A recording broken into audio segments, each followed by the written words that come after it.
കാസർഗോഡ് ചെർക്കളത്തെ രഞ്ജിത്തിന്റെ വീട്ടിൽ നിന്നും ഷഫീഖ് നസറുള്ള തയ്യാറാക്കിയ റിപ്പോർട്ട്. കാസർഗോഡ് ജില്ലയിലെ 2 പേരാണ് ഈ ദുരന്തത്തിൽ മരണപ്പെട്ടത്. തൃക്കരിപ്പൂർ എളമ്പറ്റി സ്വദേശി കുഞ്ഞിക്കേളുവും അതോടൊപ്പം തന്നെ കാസർഗോഡ് ചെർക്കള കുണ്ടെടുക്കത്തെ രഞ്ജിത്തും. ഇപ്പോൾ ഞാനുള്ളത് രഞ്ജിത്തിന്റെ വീട്ടിലാണ്. വൈകിട്ടോടെ രഞ്ജിത്തിന്റെ മൃതദേഹം വീട്ടിലെത്തിക്കാനാവും എന്നൊരു പ്രതീക്ഷയാണ് നാട്ടുകാരും കുടുംബാംഗങ്ങളും പ്രകടിപ്പിക്കുന്നത്. രാത്രിയോടുകൂടി തന്നെ സംസ്കാര ചടങ്ങുകൾ നടക്കും. രഞ്ജിത്തിന്റെ വീട്ടിനോട് ചേർന്നുള്ള കുടുംബ ശ്മശാനത്തിലാണ് ഈ രഞ്ജിത്തിന്റെ സംസ്കാര ചടങ്ങുകൾ നടക്കുക. വീടിനോട് ചേർന്നുള്ള ഒരു അയൽ വീട്ടിൽ അതിന്റെ പൊതുദർശനത്തിന് ആവശ്യമായ സൗകര്യങ്ങൾ ഒരുക്കുന്നുണ്ട്. അതിന്റെ തിരക്കിലാണ് ഇപ്പോൾ ബന്ധുക്കളും നാട്ടുകാരും ഒക്കെയുള്ളത്.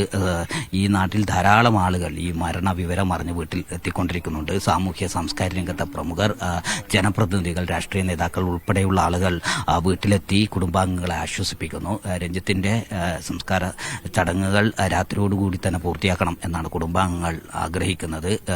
അവിടെ നിന്ന് നെടുമ്പാശ്ശേരിയിൽ നിന്ന് ആംബുലൻസിൽ എത്തുന്ന മൃതദേഹം ഏറെ വൈകാതെ തന്നെ രാത്രിക്ക് മുമ്പായി തന്നെ ഇവിടെ എത്തും എന്നാണ് പ്രതീക്ഷിക്കുന്നത്. ആംബുലൻസ് ഇവിടെ നിന്ന് അതിനുവേണ്ടി നെടുമ്പാശ്ശേരിയിലേക്ക് പോയിട്ടുണ്ട്. അതിനുള്ള എല്ലാ സൗകര്യങ്ങളും ജില്ലാ ഭരണകൂടം ചെയ്തു കഴിഞ്ഞു.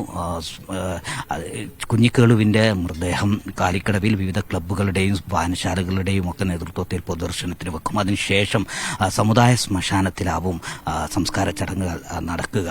അതിന്റെ ഒരുക്കങ്ങൾ അവിടെയും നടന്നുകൊണ്ടിരിക്കുന്നുണ്ട്. ഇപ്പോൾ നമ്മോടൊപ്പം പഞ്ചായത്ത് മെമ്പർ ചേരുന്നുണ്ട്. എന്തൊക്കെ ഒരുക്കങ്ങളാണ് ഇപ്പോൾ സംസ്കാരവുമായിട്ട് നടക്കുന്നത്? എങ്ങനെയായിരിക്കും ഇവിടെ എത്തുക? അതിന്റെ കാര്യങ്ങളൊക്കെ എങ്ങനെ പുരോഗമിക്കും? ഇപ്പോൾ കിട്ടുന്ന വിവരം അനുസരിച്ച് 6:30 മണിക്കെങ്കിലും എത്തുമെന്നാണ് ഞങ്ങൾ പ്രതീക്ഷിക്കുന്നത്. 6:30 മണിക്ക് എത്തിയാൽ ഇപ്പോൾ നേരത്തെ സൂചിപ്പിച്ചതുപോലെ ഈ രഞ്ജിത്തിന്റെ വീട്ടിൽ തൊട്ട് മുകളിൽ വീടുണ്ട്. ആ വീടിന് മുറ്റത്താണ് ഇപ്പം നമ്മൾ പൊതു ദർശനം വെച്ചിരിക്കുന്നത്. ഒരു മണിക്കൂർ ഇവിടെ പൊതുദർശനം വെച്ച് നാട്ടുകാരും പിന്നെ ജനപ്രതിനിധികളും ഒരുപാട് ഉദ്യോഗസ്ഥരൊക്കെ കാണാൻ വരുമെന്നാണ് അറിയിക്കുന്നത്. അപ്പോൾ അതുകൊണ്ട് 1 മണിക്കൂറെങ്കിലും ഇവിടെ പൊതുദർശനം വെക്കണം. അതിനുശേഷം അവരെ വീട്ടിൽ കൊണ്ടുപോയി, തൊട്ട് താഴെയാണ് വീട്, വീട്ടിൽ കൊണ്ടുപോയി കുടുംബക്കാരെയൊക്കെ കാണിച്ച് അവരെ ചടങ്ങുകൾ കഴിഞ്ഞ് അവരൊരു കുടുംബ ശ്മശാനമുണ്ട്, അവിടെ സംസ്കരിക്കണമെന്നാണ് ഉദ്ദേശിക്കുന്നത്. ഇന്ന് രാത്രിയോടുകൂടി തന്നെ സംസ്കാര ചടങ്ങുകളൊക്കെ പൂർത്തിയാവും.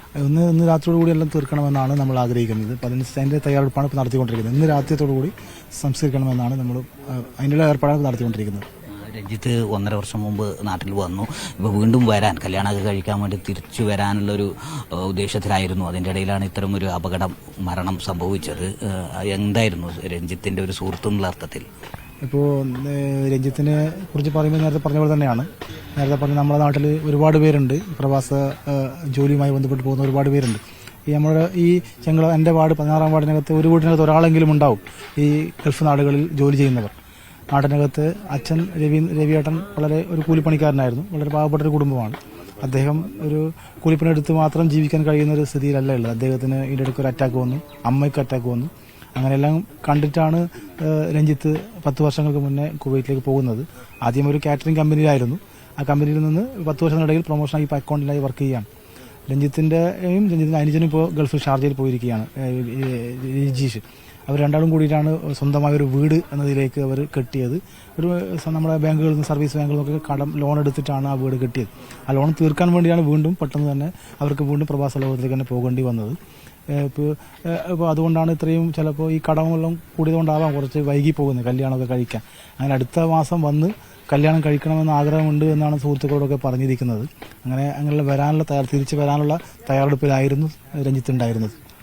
ഇവിടെ സൂചിപ്പിച്ചതുപോലെ തന്നെ വിവാഹം കഴിക്കുക എന്നുള്ള വലിയ സ്വപ്നത്തിൽ അടുത്ത മാസം തിരിച്ചു വരാനിരിക്കുകയാണ് രഞ്ജിത്തിന് ഇത്തരം ഒരു വലിയ അപകടം സംഭവിച്ചത്. അതോടൊപ്പം തന്നെ കുഞ്ഞിക്കേളുവിന്റെ അവസ്ഥ, 10-25 വർഷമായി പ്രവാസ ജീവിതത്തിലുണ്ടായിരുന്ന കേളുവട്ടൻ ഇപ്പോൾ ഏറ്റവും അടുത്ത 2-3 മാസത്തിനുള്ളിൽ തിരിച്ച് നാട്ടിൽ തന്നെ സെറ്റിൽ ചെയ്യാനുള്ള ഒരു അവസ്ഥയിലായിരുന്നു. 2 ആൺമക്കളുണ്ട്. വീണ്ടും അച്ഛൻ ഇനി ഗൾഫിലേക്ക് പോകേണ്ടതില്ല എന്ന ഒരു നിർദ്ദേശമായിരുന്നു. അതിന്റെ അടിസ്ഥാനത്തിൽ വീട്ടിൽ തന്നെ വിശ്രമ ജീവിതം നയിക്കാൻ തിരിച്ചു വരാനുള്ള ഉദ്ദേശത്തിനിടയിലാണ് ഇത്തരം ഒരു അപകടത്തിൽ കുഞ്ഞിക്കേളുവിനും തന്റെ ജീവൻ നഷ്ടമായത്.